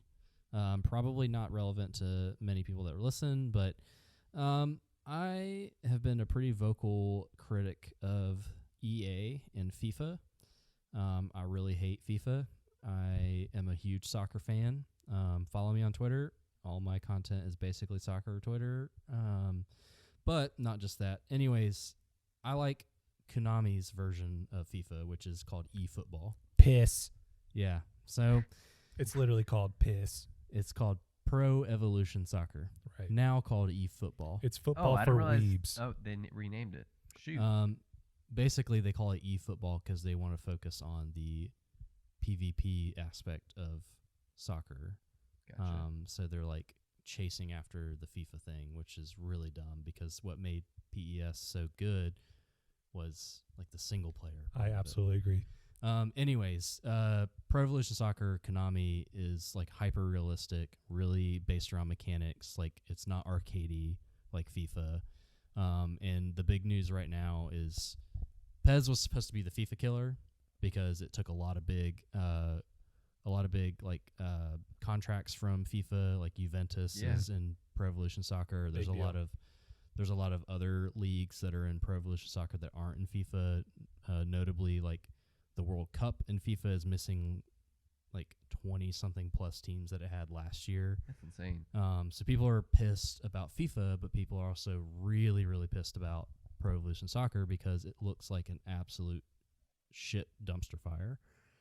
If you've seen any of the screenshots of like Lionel Messi, he looks like a zombie, like a skinny, emaciated zombie. The graphics are terrible. The gameplay sucks. It absolutely is a failure at this point in the game. Maybe they'll update it and fix it. But as a pretty big supporter of Konami and Pro Evolution Soccer, I am sad to say I'll probably not be buying it, and I'll probably buy FIFA, unfortunately, because FIFA has a lot of the features that PES was supposed to have and doesn't have, and is delivering on a lot of the things that PES used to deliver on. And so now it's almost like as bad as EA is and as bad as FIFA is, it is definitely objectively better than PES. And that's a pretty sad thing because I really liked PES. So that's my... on another podcast. I'm pretty disappointed. I feel kind of deflated about it, but I really like soccer. I'm passionate about it. Really, really passionate. I have a decent following on Twitter about it. So it's like kind of a big deal to me. So that's this why I could talk be about it. a big thing for Konami. I mean, if they have a flop, maybe they turn it around. Well, the big thing about the new PES 2022 was that they were using Unreal Engine 5, which is big 5. because they used to use the Fox engine, which is the same as the Metal Gear they're Solid using Unreal engine. Engine 5. So that was like when they came out with that news, everybody, because what they did was for PES 2021, they just did like a season update. So they didn't release an entire game. They released basically a DLC to 2020. And they did that with the kind of precursor of, hey, we're working on the new PES, but it's going to be in Unreal Engine 5. It's going to be sick. And people were like, okay, I'll deal with a season of like not new content so that I can play like an ultra really good game. And then so expectations were super, super high, and it was because of Konami. They put out that expectation. They were like, hey, this game is going to be legit. It's going to be a game changer, and it's not. It's not any better than... It's worse. It like PES 2021 and PES 2020 are great games compared to this, and they weren't perfect before. So it's pretty disappointing. Probably not something that matters to anyone else, but definitely matters to me. So I feel that. I mean, I think for me, like, what I can chime in with is like EA doesn't really change anything for their sports games, and I feel like having a PES or eFootball is something that actually shakes it up and actually puts pressure on EA. There is another soccer game that's coming out. I don't remember what it's called, but it's supposed to be the new FIFA killer. Slime Soccer 2. Yeah. Yes. That would be awesome. I would love that. Dude, that website doesn't work anymore. What? Because Flash died. Oh my gosh. Yeah, That's Flash, RIP. tragic. Yeah, many computer lab hours were spent playing Slime Soccer or any of the South slime Africa. sport. South Africa. Yeah, I mean, but going back to the topic, I'm a FIFA fan. I've always liked Pro Evolution Soccer because, like Nick said, they did have a lot of better features, and the graphics were always better. The engine could do cool things, especially with physics. It was all about like skill level, not about like, can you do like a bicycle kick and glitch the game out and do like a kickoff goal? Right. And as much as, Konami innovated, they have as many problems as EA in different aspects. They're not a great studio. But like Sam said, having competition among genres is great. The tough thing is when it comes to sports and licensing, IRL properties, that's when, the fans kind of lose out. Like, they're driving competition between each other, but I'm a huge Juventus fan. Yeah, and now I got to play FIFA but where Juventus isn't in it. FIFA. And I literally didn't realize it because we were playing FIFA this summer. And it ruins it for me. They got Piedmont, and I was like, that's weird. Piedmont looks like Juventus. But, it is. And I didn't even realize, like, oh, wow, Juventus isn't in this game. Yeah, it like, as a diehard There's fan, a few it other ruins teams the that are like game that. for me. But like, I refuse to buy PES now because I've seen how bad it is. Yeah, it's kind of like the cableization of games. Like, people were saying, streaming was going to kill cable TV and all the channels. You can also blame the clubs too, because they're just going after who can pay them the most for their licensing. Exactly. So, but now consumers have to kind of make the same choice with But games. I mean, there are clubs that will do both. Like, you look at Manchester United, they don't have exclusive deals. They do deals with PES and You got to EA. double dip. So you got to double dip. I mean, we're dealing with the actual like FIFA organization here, Those, which is notorious those dang for Italians. They're so stubborn. for being greedy and corrupt. So they're not really going to enforce any. All right, let's Speaking move of on to the greedy next and subject. Corrupt, Yeah. we got Amazon over here stepping their foot into the game development. I got to be world. careful what I say here because Bezos is definitely listening. Yeah, he got in trouble with Bezos earlier. So there's this new game called, isn't it just New World? It's called Amazon's New World. It's really called Amazon's New World? Well, I think the game's called New World. I've heard New World. I just didn't know. I'm imagining like the Amazon logo on top of the game. When you go to I went to the website. When you go to the website, in the bottom right, there's a little logo that says Amazon Games. Ooh, And that doesn't sound right. Right? Doesn't that give you like a shiver? Like, doesn't that like just rattle you to the bones? Didn't they have a venture into games before and it failed? I think so, A but few I don't years remember. ago. I don't what it know, was. but I hope this fails too. Well, it's getting good reviews. Yeah. right? It's getting really good reviews. One of the guys I follow on Twitter, like the game's been out for 72 hours, and he's played for 56 of them. It's like the new Valheim, basically. yeah, Well, Valheim. Valheim, but like MMO. Yeah. So it's a new MMO developed by Amazon, and So it's got that same survival kind of feeling too. Is that what you're saying? Or are you just Like, talking you about have to hunt. popularity? You have no, to it's just hunt like and stuff. Valheim is there's some hunting to it, So but it's like old school Star Wars Galaxies, like player Valheim was like economy and whatnot. fast fire. Like, everything got really popular really quick. And Yeah, I feel like the it's- same thing's happening with New World. yeah, it's Sure. more of a like just the hype from behind the game is similar to Valheim. Sure. But I've heard it's a good game. I haven't actually watched any gameplay of it. I'm probably gonna watch some this weekend. Yeah. I watched a little bit. It definitely looks like a great game, which pains me to say just because I have a really big aggressive stance against Jeffrey Bezos and Amazon. I cringe at the idea of Amazon being involved in every aspect of my life, including gaming, which is a huge part of my life. I don't need them to be involved in everything that I do, whether it's grocery shopping, ordering something online, or making a video game that is really good. Like, that pains me. That's the future, man. Yeah. We were talking about It's The Circle. Amazon. Have you read the book The Circle? No, wait. Isn't What's that a that? TV show or movie too? It's- It is a reality TV show. It's Well, not very good. Yeah, well, the book The Circle is about a social media company basically taking over like every aspect of people's life. That's actually what the reality TV show is about.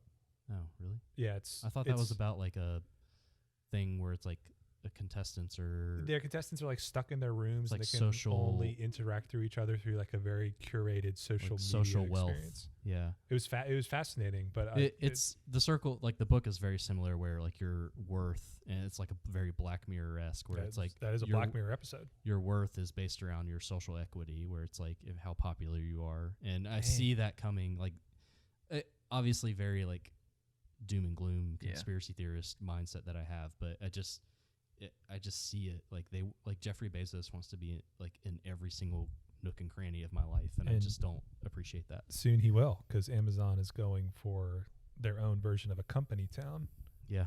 which is, if you're not familiar, mining companies back in the day, they would have their laborers live in company towns where the housing was owned by the company and the stores were owned by the company. So all the money that the workers made with their labor then basically went back into the company's hands through housing, food, equipment, all that stuff sold at the store. And certain times they didn't even pay them in money. They just paid them in vouchers or like Yeah. company credits.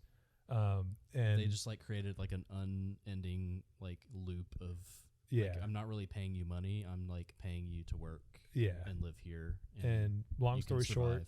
super bad. Yeah, Yep. it's It not. was- It's not good. A lot of people died. The military was actually called in Well, have to you seen suppress like all the the rioters. litigation against Amazon for like unsafe work conditions and That's the thing. But like their space program where like people are dying But because they're- they're inhaling jet fuel? they're doing it though. Yeah, Who's gonna it's- stop them? The government's like, this is fine. This is fine because it's good for the economy. Kids, Anytime you I didn't know you were experience going to learn something in stuff my here life, and get taught about conspiracy theories, did you? yeah, anytime I see something in my life and I have to decide, is it good or bad? All I have to ask myself is one simple question. Is it good for the economy? If it's good for the economy, it's Shut good up. for me. Okay? It's all about the GDP, baby. All Yeah. right? Heck yeah. Yeah, what's Bitcoin at Consumers, right man. now? Oh, dude, Do it. Bitcoin's a anarchist Yeah. conspiracy to Okay. destabilize the Fed. Basically, I hate the world. That's what I've decided about this game. If I ever live in an Amazon company town, I'm going to go like Red Faction Gorilla. I'm going to get my Have you ever seen the game? Sledgehammer Have you ever out. played the game Postal? No, I'm not a degenerate. It's about like a mailman that I've heard of it. murders everyone. Yeah, Yeah. that's That's where that's the what phrase you do. kind of comes from, right? Yeah, going postal. Okay, geez, let's move on. Sam's favorite Sam. topic. Sam, Yeah, I am. I'm trying to play Halo Infinite. Sam's gonna be like MLG at Halo. He's dead set on it. I'm gonna try. I don't know. No, you're gonna do it. I don't know if I have the time, honestly. So But you have the skill. Halo Infinite. They actually had their first flight, which is essentially a beta last weekend, and there's a flight actually going on right now. I was not invited. Did you sign up for it? No, I don't want to play it. Fair enough. I'm Team Splitgate. Team Splitgate. Dude, R.I.P. Splitgate. the amount of games we play that we're like, this is the best game. And then 2 weeks later, it's like, never mind. Like we were in the Discord, Yeah, like, this never is the mind. Halo killer. Yeah. And When then we first played Splitgate, we're like, this is fucking awesome. it still is a great game. Yeah. But It I think is. its tenure will be short lived with Halo Infinite coming out because the Yeah. stuff that I see from Halo Infinite is amazing. I mean, tell us about it, Sam. You played it. So I've only played 3 hours of it, but what I've played is a lot of fun. So there's just, it's just like your classic arena shooter, 4v4. But there's some new features, like there's a grapple hook, there's a repulsor, and basically like there's just new ways to move around the map. Mm. And like the grapple hook, you can They- it's just literally like game developers like, hey, what do we need to spice up our game? grapple hook. They say that's one of the keys to like a really popular game is player mobility and like making the game fast paced. I Like, mean, how they can I added get across the mantling, map in right? 2 seconds? Yeah. So there's mantling in it, which actually is like super. So you can cancel your mantle. It's like just like Apex. That's Yeah. revolutionary for So, like- Halo. Which I didn't even realize you could mantle in Apex. Really? I mean, Oh, I knew you could climb, but you can You can cancel it mantle. too, which is yeah, I know. it's Every time I see amazing. someone hanging up and peeking their little head up, I'm like, whoa. So the real MLG thing is to mantle up and then cancel it and like go down or up depending on. And then people just don't know what to do if you cancel your mantle. Jiggle peeking. Jiggle peeking. Jiggle But mantle. Yeah, Jiggle mantle. I'm having a lot of Copyright. fun with the little amount of time I've played with Halo. There's some few things that like I've heard that there's some mouse and keyboard issues. Basically people are like I can't aim in this game, which like I'm playing on controller, so good. I don't care. Yeah, it's like yeah, get good guys, noobs. But it feels like I feel like there's like the sense of kind of the fun of an older Halo game with like kind of the new elements of like fast movement of a new game. I think for me, what's gonna really make or break the game is if there's good maps, and if there is some competitive functionality with it. Which actually, like we've been playing Apex recently, and I think a lot of kind of our motivation behind playing Apex is we wanna rank climb, mainly just because we want to play with Michael Robinson, who's a freaking phenomenal Apex Legends Absolute player. sweat lord. Everyone's getting good now. And like I think that's been the most fun part is seeing like, okay, I've always been good at games, but I know that I can be very good if I put enough time into one specific game. And so like seeing myself get better at Apex and like actually have some games where I carry or at least contribute enough to where we win a game, you know, that's very exciting. And, Yeah. you know, the sky's the limit at that point if you just continue to get better and learn and correct mistakes. And, you know, it's an art and it's a sport. Like you have to really use your brain and think and not make too many mistakes. yeah, and I mean you actually see your progression in the game. Like, hey, I'm like X away from the next rank, and that motivates you to do better. And like, I mean, you're awarded for playing together. You get assists and get kills, and you get RP. And then a squad of 3 absolutely shits Yeah. all over you. And you just get Oh yeah, nuked like off the face of the earth. people are sweat banning in Halo and Apex, which basically means like people are just trying super hard, and they are going out of their way to make you feel bad Crush about your people's life. hopes and dreams. But I definitely think there is a lot of value with having ranks in a game and like seeing your progression, because I mean, people love to do better than they did like the game before. People love to have fun, and they like to have like good user-friendly experiences. But at the end of the day, I think most people they just want to have a good time and also see that they're getting better. And I think Halo, if they have a ranked mode, then that'll just make it a really popular game. But what are you guys playing?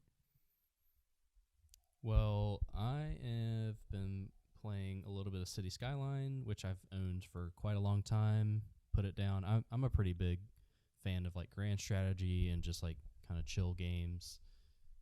I play those a lot in between the times that I'm sweating over like Apex or Rocket League. So City Skylines, I've been playing a ton of Hearts of Iron in preparation for No Step Back DLC, which is a Russia DLC. If you don't know what Hearts of Iron is, it's a World War II simulator, grand strategy game. It's super boring. Not to me, but to most people. Pretty boring. To most people, it's pretty boring. I find it very fun. It's big brain. You got to do a lot of thinking. Yeah. You got to juggle like 100 things at once. So the concept of the game is like you are in control of a country, and you get to pick the outcomes of. Yeah, you could be like Nazi Germany and take over the world, or you could be America and go communist. And, there's just so many options or so many strategies. You could be Luxembourg and try to not die, which is kind of impossible. So, I mean, there's just so many really fun things to do in that game. It takes a special type of player to really be interested in it. But if you know what Paradox is as a company, you know that's their bread and butter, whether you play Crusader Kings or you've played like Prison Architect, stuff like that. I mean, that's their stuff, and I'm all about those types of games when I'm not playing PvP and Sweatlord stuff. So been playing a lot of Hearts of Iron. I'm really excited about the Russia DLC. They're remaking the Russia focus tree. And then after that, supposedly, they're going to remake the Italy focus tree, which I'm a little Italian-American boy. I love. Little spaghetti and meatball. Yeah, so I'm pretty excited about that. I can't wait. It's the worst focus tree in the game, and it would be just be nice to have a good focus tree for Italy. They deserve it. Yeah, they won the Euros. You know, they did a lot of good stuff going for them. They got a lot of gold medals at the Olympics. So, yeah, it's Italy's year. They're going to do great. So that's what I've been playing. I was playing a lot of Rocket League. Got pretty high up. What did we get to plat? I got to plat. I don't know about you. I got to plat. Okay, I got to Got diamond. close to I diamond. got to diamond then. Yeah, so didn't quite get there. I'll probably pick it back up soon because I was playing a few games. We the were other day. good. We were doing really good. Yeah. If we kept playing, we could have gotten up to diamond and then maybe in the conversation for the next. So Is it Like I Masters? said What's next? before, the higher you get in that game, the higher the skill curve goes. yeah, So they it separate gets really themselves pretty hard quick. to get out of plat.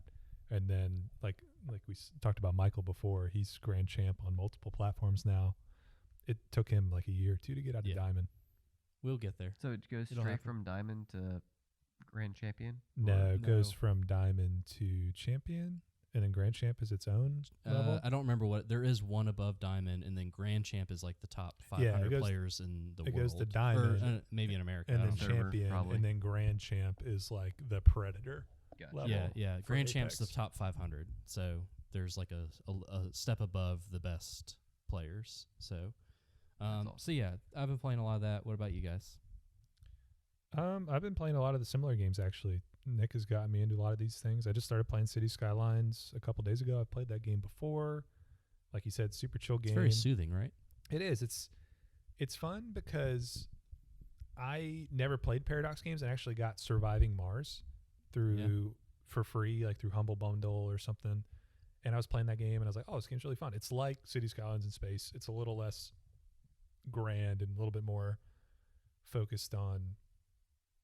Oh, it's just a great game. But playing City Skylines is great. It's an open-ending game. It's like you pick a map, you Play as build the long kind as of you city you want. You can have a crime city. You can have a oil burning pollution factories everywhere. You can make have a city green without sewer water. Yeah, you can do whatever you want. You can set different policies and stuff. But yeah, it's open-ended. It's fun. It's chill. It's grand They strategy. have natural disasters in there too, I think. They do if you have the DLC. Yeah, And I think I also have in Paradox fashion, all the good content is behind like 20 different DLCs. Yeah, that's But the modding scene is great. So anything That's you the can great buy, thing, you can is also like- just get mods. as horrible as it is that Paradox just puts all their best content behind DLC. They also let you bond the game out of your mind, so Mhm. it doesn't really matter. Like there's great mods. You don't really need the DLCs. You can have fun without it. And that's kind of how like I was playing If you want Hearts a bunch of of Iron. cat girls as your can. leaders in Hearts of Iron, You can you get- can do it, sir. You can get a bunch of those Nazi lolly girls that are so popular. I had no idea. you I could do don't that. suggest downloading that. You might No. get put on a list somewhere. No, don't. That's You just- also don't download the swastika mod. yeah, that's a no-no. just don't do any of the mods for Hearts of Iron because most of them are purposefully offensive. Road to 56 is good, but Yeah. I digress. Yeah, I played Hearts of Iron 4 with Nick. That game took me. I literally have been playing it for probably a couple years on and off, and I feel like I finally just figured out how to not die. in This that past game that we played, I could tell that you had finally like unlocked a piece of your brain where you're And like, "Oh, I know what I'm doing." It just makes me feel like the first 40 hours in that game, like I felt like I was learning, but I literally was like a toddler, like pushing sand around in a sandbox trying Yeah. to make the Mona Lisa. Like I had no idea what I was doing. So that's been fun. Yeah, playing Apex. I'm playing Factorio again, which has been really fun. It's another really similar strategy game. I like strategy. Age of Empires 2, play that competitively with their Alex Towery. Which is AOE fun. 4 is coming out. AOE 4 is coming out. I played that beta a couple of weekends ago. In a good game, it's like AOE 2. So it's a real-time strategy game, but if you took the strategy out of it, it's very casual. Kind of reminds me of Arcadey? Is it arcadey? yeah, it reminds me of a mobile game. So Okay. there Ooh. is Interesting. so Age of Empires 2 has like 50 That's not a civs, good- and they're all very similar with like very tight controls and unit microing. It's a really well refined game. That's why it's still so popular after 20 years, and they just had their biggest tournament ever. But AoE 4 is the opposite. They're Who's gonna your favorite AoE 2 player? Is it Hera? no. Viper? Yeah, probably. I like MBL a lot. I think Viper's my favorite. Viper's such a good dude. I'm just a fan of the goats. He is the GOAT. He really fell off for a little bit. I like Fire, who's a Brazilian player, a lot because if you ever show up to his stream, he lives in like a, no offense to him, like a slum house. And he has like, But he's one of the best players. He plays with his shirt off and he's like sweating up a storm. And he's just like in the middle of his living room and his like family's like running around. He's, Brazilian, so they're all lovely and loud. But he's just like, he's one of the best players in the world. That's awesome. Yeah, but they just played Red Bull Wololo 5 and Heidelberg Castle in Germany. They played the tournament inside a castle. Yeah, and yeah, the yeah. production value was insane. I watched some of the clips. It was really entertaining. Yeah, so like that was going on the same weekend as AoE 4, and just the juxtaposition between those two. It's like AoE 4 is going to be a really fun game. They're doing really cool things, but like I never really got into Age of Empires 3 because it felt too arcadey. I hated Age of Empires. It feels like 3. they took the best parts of both of them and put them together, but it just doesn't have that competitive factor or the polish that I've been enjoying from Age They've of Empires invested 2. a lot into their community Mhm. in AoE 2, so I feel like even if it doesn't start off perfect, I think they will continue to build and develop and make it. Like they'll take player feedback. Well, here's the problem because they've done it. Here's the problem with the filthy casuals, dude.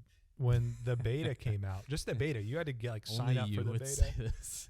The AoE 4 beta had a higher concurrent player count than Age of Empires 2. Yeah, that's crazy. And Age of Empires 2 is in the healthiest state it's ever been. Kind of like Apex. So they're going to ruin Age of Empires, basically, is what you're saying. Well, they already ruined it with Age of Empires 3. Age of Empires 4 was originally supposed to be like Imperial Age to like World War I or World War II. Yeah.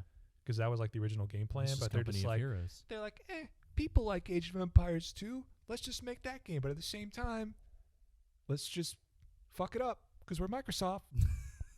I mean, there's a lot of developer involvement with the game, and I think it's a really good sign. Yeah. For AoE 2. I'm being harsh, but it's only because I'm such a fanboy. Oh yeah, and I'm really curious. I mean, I think there's probably gonna be a split. So like you think about Super Smash Brothers, like the competitive scene. There's melee people, and then there's the new game, and I feel like there's probably gonna be a split between AoE 4 and AoE 2. Especially with kind of people like being committed to, because AoE 2, I mean, people have been playing that they come out like 2001 or something. Came out in 1998. 98. Wow. Yeah, people have been playing that since 98. So old. Yeah. And there's the And the community kept it alive. Yeah. I mean, there's the I remember when it first came out. I was 8 years old. Wow. Wow. I was a baby. I don't even remember. I was one of the first people to play. I got the free freaking version. How does it feel like seeing a youngin like me just school you in that game? I don't care I remember. I care. because I only played single player. Yeah, well, that's why you suck. So one of my favorite memories. So I used to go to a family friend's house for whenever my parents went on to have a date night, and then the dad of the house would play AoE 2, or he'd play Empire Earth. What a king! And like Empire Earth was great. I remember like watching him play AoE 2, and I mean, for me, AoE 2 is such a fun game to watch, and I think it just birthed from like me watching someone play it, and like I mean, I'll tune into streams and tournaments here and there, but like it's just like it's so intense and so quick and so strategic, and it's also like, I mean, everyone can kind of understand what's going on because like you got archers, you got spearmen, that kind of thing, and I'm really looking forward to what they're going to do with that. I hope they can nurture both kind of scenes of AoE 4 and AoE 2 at the same time. I wholeheartedly agree. No fan of the series should be rooting for Age of Empires 4 to fail. It's just going to be different. That's okay. Yeah, that is okay. Cool. What about you, Sam? What have you been playing? So playing Halo Infinite and Apex when I can. I've been trying to play Stardew Valley, which That's a great game. which is like, I feel like that's what I need in my life because I'm just like super stressed out about everything. And like Stardew Valley is just like that game is just like chill, and like you're farming, you're like befriending people, and then you're developing kind of like your property, and you're developing this community center. And like I'm playing with Katie too, my girlfriend. Shout out to Katie, you're awesome. I wish I could play with you more, but it's just like So sweet. I don't. I'm touched right Crying. now. I wish I had a girlfriend to play Stardew Valley with. I'll play Stardew Valley. Oh, sweet. We go fishing. Okay. Dude, fishing in that game is Love it. really Hard. It's difficult. I played it on my controller, which is like I think it's probably harder to do than yeah. mouse and keyboard. but It I is was hard. I play struggling. with mouse and keyboard. You get because better. You get can't- better rods and bait and stuff, and your fishing skill goes up. It gets a I lot got a easier. rod for you. Makes ooh. You But can yeah, cast that to me anytime, babe. ooh. Ooh. Some master bait. But I'm hoping to get some more Apex time in Stardew Valley. But I'm only playing Infinite this weekend. Yeah, that's what you would Probably- be doing right now if we didn't. Yeah. Yeah. But- I mean, like we have to do it tonight. yeah. Yeah, for me, it's like, yeah, this is something like Infinite will be there. And It's this is- infinite. Yeah. It'll- Is that the thing with Halo Infinite? Is that why they're calling that? I don't know. Is it like the Xbox One? We're like, oh, this is the one device you're ever going to need, and they're like, crap, we screwed up our naming system. Now it's the Xbox Series Yeah, X. Series X. Yeah, it probably is. And like, I mean, Halo 6 doesn't ring it. It doesn't ring it for Nah, anyone. dude. Like, It's going to be Halo Infinity +1 next so time. my like, Yeah. so fun fact, my biology teacher, like, every time she says 6, it sounds like sex. And like, What's the German word for 6? oh, sweet. Well, that's probably why. But every Is she time German? no, she's not German. Okay. Well, But like, doesn't explain it then. every time she says 6, I'm like, it's like I can't say it because it's like it's just so on the line of 6 and sex. It's just like on the cusp. And I like talked to some of my classmates about it. And like, yeah, we like thought about that too. I was like, all Is it right. a problem for you guys? Is it like really distracting in class? It really is, dude. Dang. Like, I It's mean, biology. yeah, I exactly. know. It's only natural. But other than that, yeah, it's like I mean, it's like what am I playing? Like I'm trying to play games. Like what am I actually playing? Nothing. Yeah. Like Yeah, I got more free time than I should right now. I'm just kind of burned out on games. Like I'll boot something up and just immediately close it and be like, I'll go do something else. Yeah. Or just watch something, or well, we've been going for about an hour and a half, so at least, man, this has it's been a been banger. It's been fun. It has been a blast. Couple of closing thoughts for me, at least. I'm really, really excited about The Forest 2, Electric Boogaloo, Oh yeah. Sons of the Forest. Probably the most fun I have maybe ever had in my, late 20s, Yeah. I guess, early 30s. Playing a video game has been playing The Forest. What's that?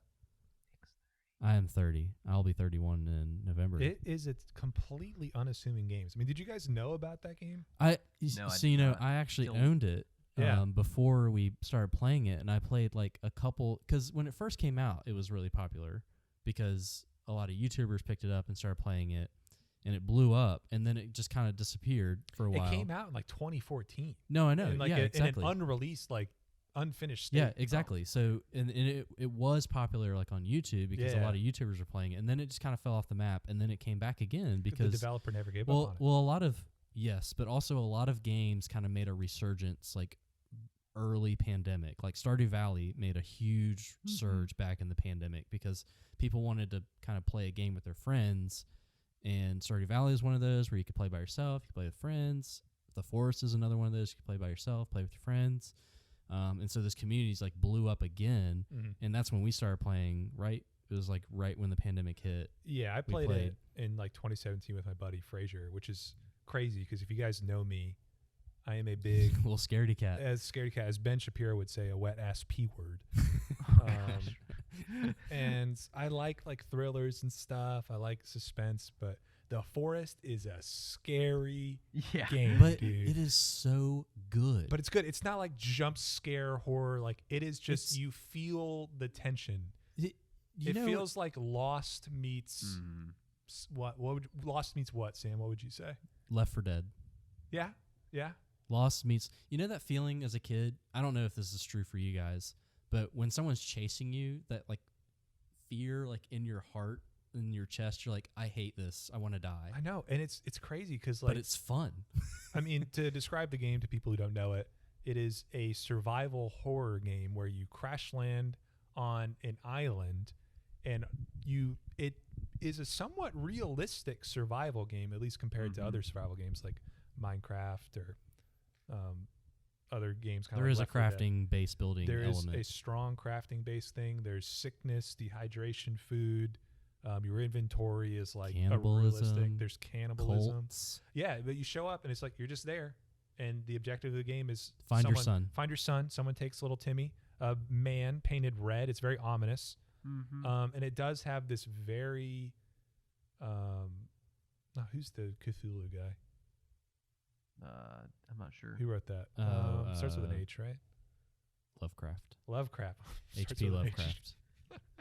You messed me up when you said that. Yeah. I remember like the first time you you're on this island and you're kind of figuring out how to survive. And that first moment where you see another person on the island, it's just like, Is that a player? That's my first thought. Yeah, because the game is like that. It's like we played You're with. good. No, you're good. Oh yeah. yeah, you're good. Keep going with. It's one of those games where it has proximity voice chat. Yeah. But we play in Discord, which I think really took some of the sting out of it, because you're supposed to use proximity voice chat, and then you also get a walkie-talkie. And you can only hear people close to you. Right. So you have the proximity, but can you use the walkie-talkie to talk long range? You can use it. Yeah. Yeah. You get Yeah, longer yeah. range. But you have different channels and stuff. But like the game is completely unassuming. You land there, and all of a sudden it's like, all right, find berries, like chop down a tree, like make a campfire. 'cause And then you're a freezing. spider monster comes out and Yeah. destroys your But base. yeah, like there's cannibals on the island, but they're like naked, but they don't have junk. They're like weird pseudo people. you just murder a bunch of But, aborigines. Yeah, your That's first what you do. experience with them is like you're making a campfire, and then you look up on the hill, and there's just 10 guys just looking at you, Yeah. and they're It's- like gurgling or like making weird noises, and then they'll run the away. sound effects are so good in the game. Yeah, the sound design is fantastic. There's- But as you progress in the game, you have to go through these cave systems that are Stress. the worst part of the game, because Which- you need to go into them to Can't see collect anything. different So items. and I'm a like you guys know, like I love horror movies. Like I'm a horror buff. The scariest movie I've ever seen is The Descent. Oh, I'm very claustrophobic. Mhm. Like I don't like closed tiny spaces. So that game was like that is my kryptonite. Yeah. Like, Yeah. I have to go in a freaking cave where there's like a spider lady with like 7 arms and a vagina for a head, and like Dude, that thing was the worst. and this is pretty bad. and like I have to be in the dark and like shivering cold, and my lighter Yeah, is your the only lighter thing I can your lighter see. keeps going yeah. out. Oh, it's so good. It's so good. And even with like you can play with like 8 guys, and the crafting and building in that system in that game is great, because Mhm. it really is primitive. But you can see some stuff on YouTube of people like making mountain lodges and catapults. We never made it. You can make like a turtle roller coaster. Yeah. Like, you know, you What? can Yeah, yeah. slide. You can like- slide down with Yeah, a you turtle can make shell. some, and there's hang gliders that I don't think we ever shoot. found. Yeah, we didn't get that. But even with having 8 people on our server and having like, we made like a mountain chateau with like crazy walls and like arrow mounts and stuff. If I'm like caught out in the woods, like Michael left me, like we're hunting boar and he left me, and I'm like 500 meters from the campsite, I am freaking out trying to get back to yeah, camp. yeah. I am freaking out. It's 'cause that fear of being you chased. never know when some guy's going to Yeah. pop out of a bush and smack you. Yeah. Or worse, you hear the growl of some monster and you hear it thudding or scuttling towards you. oh, yeah. It's fantastic. And then the story is great. I like those kinds of stories where Anyways, yeah. the The player second feels it. game is coming out in December, which is Mhm. just going to be absolutely crazy. Yeah, huge I improvement. know we're all super excited about playing it. improvement It's over the just going to be original great. We're all gonna play it together. Yeah. Mhm. Alex and Joe, we'll bring you in. Well, I think we're going to replay the first one. Yeah, I think 100%. Yeah, we should start that like either late October. October. Yeah, we can It's play. October. We can play next week. Yeah, Friday night. Yeah. So watch Velocipaster, play video games, drink Play disc golf. KBS beer. Oh, we'll be here all night if we talk about disc golf and my We've massive 40-yard putt buckets I've been slamming. We've really Go. gotten into disc golf. I've really gotten into pickleball as well. If you guys don't know the 2 fastest growing sports in America, Ooh. go pick up a paddle, pick up some discs, chuck some plastic. Yeah. Chuck those earth as the biscuits. kids like to say. Hunk it. Yeah, thanks so much, Wes, for joining us. Thanks We're for looking having me, forward guys. to A lot of fun. having more of these on. Yeah. And I remember earlier on I said follow us at Beer B Moves and Battle Royales, but actually it's BB Nick and Sam. So that's our Twitter handle at BB Nick and Sam. And It's then BBB, Nick and Sam. that's what it is. Beers, B movies, battle royales. There's Yeah. 3 Bs. Oh, my bad. Oh yeah, BB. I Hey, baby. All right, so someone else can. This producer, man, he's Yeah. I know. already dropping the ball. I know. Yeah, follow us on Twitter because we're bringing it back. Yeah, tweet us your questions or just engage with us because we'll try and engage with you. Thanks so much, guys, and until next time. Adam, cue the music. See ya. Bye. Bye.